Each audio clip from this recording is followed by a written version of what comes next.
CZMA classes में आपका स्वागत है। आज हम लोग बातचीत करने वाले हैं 12th का जो आपका एग्ज़ाम कैंसिलेशन का नोटिस है CBSE वाला। उसके बाद अब यूपी बोर्ड में क्या होगा, तो यूपी बोर्ड में ऐसी ही उम्मीद है कि ये भी एग्ज़ाम आपका कैंसिल 12th का हो जाना चाहिए और होना भी चाहिए।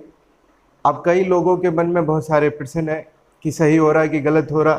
तो पहली बात तो बात करते हैं कि एग्ज़ाम कैंसिल हुआ है वो सही है या गलत है। तो नंबर एक बात, सबसे ज़रूरी बात है कि जो सरकार ने बात ध्यान में रखी वो रखा गया है बच्चों का स्वास्थ्य, बच्चों की सुरक्षा।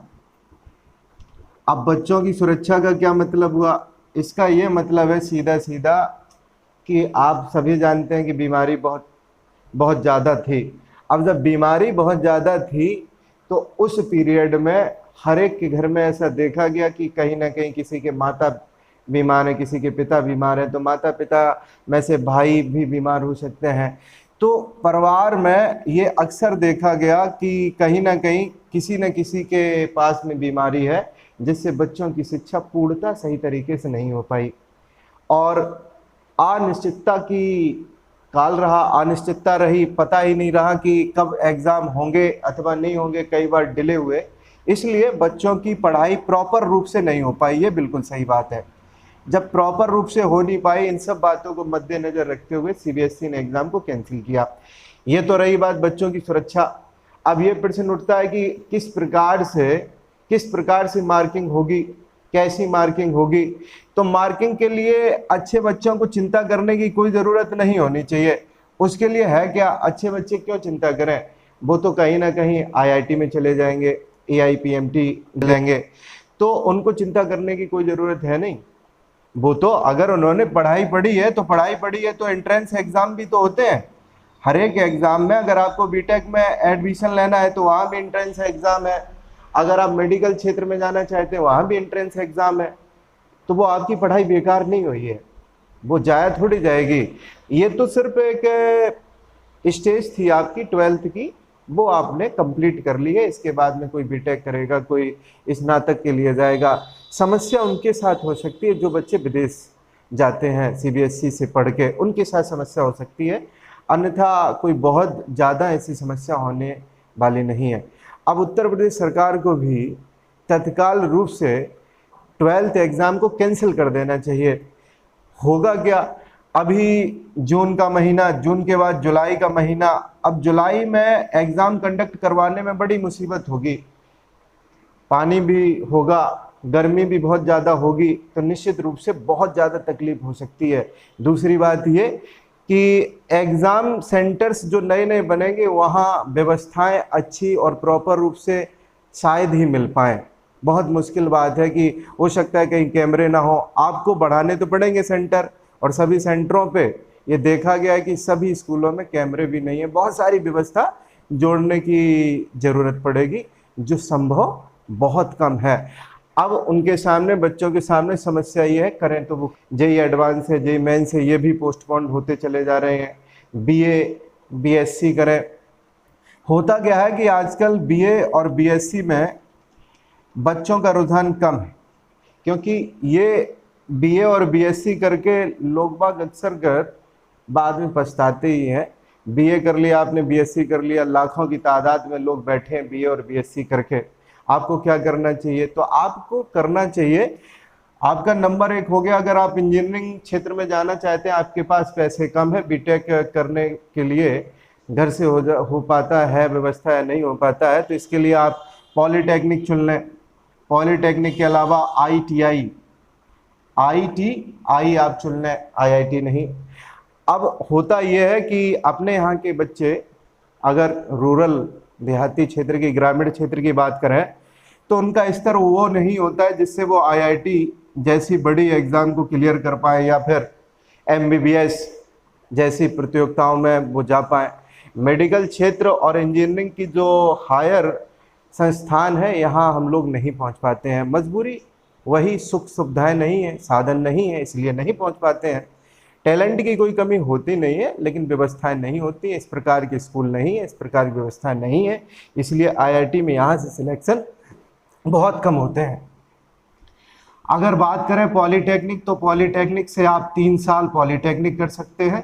इसके बाद यहीं से आप 3 साल की बीटेक कर सकते हैं। बीटेक अगर सरकारी कोई कॉलेज मिले तभी आपको बीटेक करना चाहिए। प्राइवेट बीटेक करने से बहुत ज़्यादा लोगों को लाभ नहीं हुआ है। आप जानते हैं मंदी का दौर है, इस दौर में लोगों को नौकरियां मिल नहीं रही हैं। आप यहाँ लाखों रुपए खर्च करेंगे बीटेक पे, उसके बाद में हो सकता है आपको 15-20 हज़ार की नौकरी भी ना मिले। इसलिए आपके पास में 2-3 तरीके होने चाहिए। आखिरकार हमें क्या करना चाहिए, चलिए हम बता देते हैं 2-4 बातें जो हो सकता है आपके बहुत काम आए। पहला तो ये हो गया आपके नॉर्मल ग्रेजुएट, सामान्य जो ग्रेजुएट हैं, यानी कि बीए कर ले, कोई बीएससी कर ले, आमतौर पर यही लोग करते हैं। इसके बाद में आप इंजीनियरिंग या फिर आप मेडिकल क्षेत्र में जाना चाहते हैं, तो बीए बीएससी करने के बाद होगा क्या, अब होता क्या है, अक्सर अगर बच्चा 17 साल का 12th में हो जाता है, अमूमन बात है 17 या 18 के बीच में ही रहता है। 17 साल के बाद 3 साल का आपने बीए या बीएससी किया, आपकी उम्र 20 साल हो गई। माता पिता की भी उम्मीद होती है कमाने की कि बच्चा अब कमाएगा, कुछ हमारे लिए करेगा। लेकिन बीए बीएससी के बाद में अपने देश के अंदर किसी भी प्रकार की कोई नौकरी मिल जाए ये ज़रूरी नहीं है। बी और बीएससी की बात हम कर रहे हैं। कोई कंपनी आपको ले लेगी ये कोई निश्चित बात है नहीं, कोई पैमाना है नहीं बी और बीएससी का, यानी कि नॉर्मल ग्रेजुएट हुए आप। इससे आप कर क्या सकते हैं, तो इससे आप फॉर्म डाल सकते हैं, अप्लाई कर सकते हैं, जैसे एसएससी सीजीएल हो गया। आप बैंक में भी अप्लाई कर सकते हैं कई जगह पीओ के लिए। और यहाँ आप देखेंगे बी और बीएससी में लाखों लोग पास होते हैं और नौकरियां आपकी निकलती हैं 2-4 हज़ार मुश्किल से। इसका मतलब 2-4 हज़ार से ज़्यादा तो लोग नहीं जाने वाले। बाकी के लोगों का क्या, बाकी के लोग तो अपनी पढ़ाई यहीं पे स्टॉप कर देते हैं, पहली बात। तो इसका मतलब ये आपका अधूरा काम रहा। बी और बीएससी करने के बाद ना अधूरा काम आपने किया।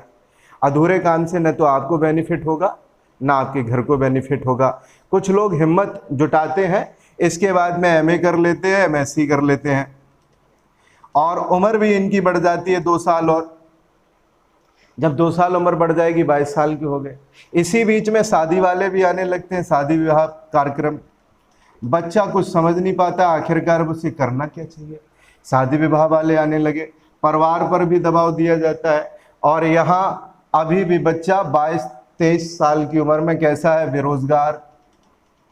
अब बेरोजगार है बच्चा, रोजगार की तलाश में वो जाए तो जाए कैसे, करे तो करे क्या। बी और बीएससी करने के बाद में एमए एमएससी, अभी तो वो वही रूटीन पे चल रहा था जैसे 12th फर्स्ट ईयर 12, इसी प्रकार से यहाँ बेरोजगारी और यहीं शादी विवाह। और अक्सर ये देखा जाता है इसी उम्र में शादियां हो जाती हैं, जिससे मुसीबत और मुसीबत में बढ़ जाती है। यानी कि शिक्षा प्रणाली में आप सीधा सीधा दोष देख रहे हैं। ग्रेजुएशन के बाद कोई नौकरी नहीं, जो मिल जानी चाहिए 20-21 साल में नौकरियां मिल जानी चाहिए, लेकिन नहीं मिलती हैं, क्योंकि इसके बाद में यहाँ कोई सिक्योरिटी नहीं है कि नौकरी मिलेगी। अगर वैकेंसियां निकलती हैं 2-4 हज़ार, तो उनमें 2-4 हज़ार लोग भी वही जा पाते हैं जिनके पास अच्छे सुख साधन रहे होते हैं। और जो ग्रामीण अंचल है यहाँ पे कहाँ सुख साधन, ना तो कोई अच्छे पढ़ाने वाले मिले शुरुआत से। तो जब पढ़ाने वाले अच्छे नहीं होंगे तो इसका मतलब क्वालिटी वाली शिक्षा भी नहीं मिली। इसलिए यहाँ बड़ी मारामारी है और हम लोग यहाँ क्वालिफाई करने में बड़ी दिक्कत उठाते हैं। अब ये हो गया, तो कुछ इसके बाद में अपनी प्लानिंग करते हैं कि कुछ लोग शादियाँ नहीं करते हैं। शादियाँ जब नहीं करते हैं एमए एमएससी के बाद में वो फिर टीचिंग लाइन की तरफ बढ़ते हैं, बीएड। अब बीएड करेंगे या फिर विशिष्ट बीटीसी करेंगे तो उम्र उनकी हो जाती है अमूमन 25 से 27 साल। अब ये बहुत क्रिटिकल एरिया है। मान लीजिए यहाँ पे नौकरी भी ना मिले और इसके बाद में शादी से भी हाथ धो बैठे, लोग बातें करने लगते हैं। शादी अगर नहीं कर रहा है कि वहाँ बताइए शादी ही नहीं कर रहा है, अब ये कैसे शादी कर ले, बेरोजगार आदमी।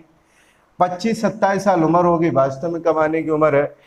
अब करे तो वो करे क्या, नौकरियां निकलती नहीं। सरकार इतनी निकम्मी है कि उन्हें कोई मतलब नहीं कि यहाँ क्या घटनाएं घट रही हैं लोगों के साथ, उन्हें बस वोट का मतलब है। उन्होंने वोट ले लिया, हमें उल्लू बनाया, बात खत्म हो गई। नौकरियां निकालेंगे भी, मान लीजिए नोटिफिकेशन आ गया 56,000 वैकेंसी, अब इसमें भी अड़ंगे हैं। टेट पास करिए, आप सुपर टेट पास करिए, न जाने आपसे कितनी बातें बनाएंगे। और फिर उसके बाद में क्या होता है, उसके बाद में इस वैकेंसी को कोर्ट में ले जाएंगे, कोर्ट में वैकेंसीज को कोर्ट में लटकाएंगे। ये हथकंडा होता है, बहुत सारी सरकारों का हथकंडा है। दिखाएंगे 2019 में नोटिफिकेशन आता है, 2021 तक एग्जाम नहीं होती। उदाहरण है ताजा, रेलवे एग्जाम नहीं हुई, 7 फेज में आपने एग्जाम करानी चाहिए और 6 फेज तक एग्जाम नहीं, उसके बाद पोस्टपोन कर दिया। तो ये देश की हालत है जो आपको जाननी जरूरी है। हमने ये बात इसलिए की, अगर आपने बीए बीएससी कर ली तो इसका मतलब आपका जीवन लंबा चलने वाला है, 27-28 साल तक हो सकता है आपको कोई नौकरी ना मिले। अब इसके बाद में कुछ बच्चे होते हैं कि वो एयरफोर्स, नेवी वगैरह वगैरह में चले जाते हैं, एयरफोर्स कर लेता है। कोई इंजीनियरिंग में जाना चाहता है, उसके पास पैसे नहीं है, अगर पैसे नहीं है तो उसके सामने एक बढ़िया व्यवस्था है कि वो पॉलिटेक्निक कर ले। पॉलिटेक्निक 3 साल की करेगा तो 20 साल का बच्चा हो जाएगा। 20 साल के बाद कंपनियां यहाँ पे हायर कर लेती हैं, कंपनियां हायर कर लेती हैं। हो सकता है आपको 10,000, 12,000, 15,000 का ऑफर मिले और कुछ लोग यहाँ से नौकरी भी कर लेते हैं। और जो मेहनती बच्चे होते हैं वो अक्सर कर बीटेक भी कर लेते हैं और अच्छी ज़िंदगी हो सकती है। गांव से तो अच्छी ज़िंदगी हो सकती है, बहुत ज़्यादा अच्छी नहीं तो थोड़ा अच्छा लेवल आप जी सकते हैं अगर आपने पॉलिटेक्निक आईटीआई को चुना। मेडिकल में बहुत ज़्यादा आपको पैसा खर्च करना पड़ेगा, एमबीबीएस। यहाँ अक्सर कर आप देखते हैं डोनेशन प्रक्रिया चलती है, जिसके पास पैसा है वो डोनेशन से सीट भर लेता है। बहुत मुश्किल उन बच्चों के लिए होती है जो बिल्कुल गरीब परिवार से आते हैं, किसी भी समाज को, किसी भी समुदाय के हो, उनके सामने मुश्किल आती है, वो यहाँ भी नहीं जा पाते। बी फार्मा डी फार्मा कर लेते हैं, वो भी शिक्षा आपकी अधूरी रह जाती है। कहने का मतलब ये हुआ कि आप नॉर्मल ग्रेजुएट होने में आनंद मत लीजिए। अगर आपका लक्ष्य सिर्फ शादी है तो कर लीजिए, बीए बीएससी बस बहुत है। और इसके बाद में आपको क्या करना पड़ेगा, तो आपको करनी पड़ेंगी तैयारियां। अब होता क्या है, आपने बीए बीएससी की, अब आप यहीं पे करें क्या, आप खेलते रहते हैं। इंटर के बाद में आप कहते हैं कि अभी तक तो हमने इंटर की, अब इसके बाद हमें खेलना है। खेलना नहीं है, यहीं पे आपको तैयारियां स्टार्ट करनी है। किसकी तैयारियां, तो पुलिस हो गया, लेखपाल हो गया, यूपी ट्रिपल एससी के बहुत सारे विभाग हैं, इनकी तैयारियां अगर आप स्टार्ट कर देंगे, अगर आप अच्छी तैयारी करते रहे तो निश्चित रूप से आर्मी वगैरह में कहीं ना कहीं आपका सिलेक्शन हो जाएगा बड़ी आराम से। आर्मी में बहुत सारे लोगों का सपना होता है, तो बहुत अच्छी बात है कि वो 17 साल के हो जाते हैं, दौड़ और लगाते हैं। इसके बाद में 1 आध साल दौड़ कंप्लीट करने के बाद में 18-19 साल में नौकरियां लगती हैं और लगी हैं लोगों की। तो आपको वही चुनना है। ये नहीं है कि हमारी बीए बीएससी हो रही बस इसी के पास फोकस्ड रहना है, यहाँ तो फोकस करना ही है। इसके साथ साथ में अदर जगह भी आपको एफर्ट करने पड़ेंगे। तो ये बातें थीं जो हो सकता है आपके काम में आए। बहुत बहुत धन्यवाद।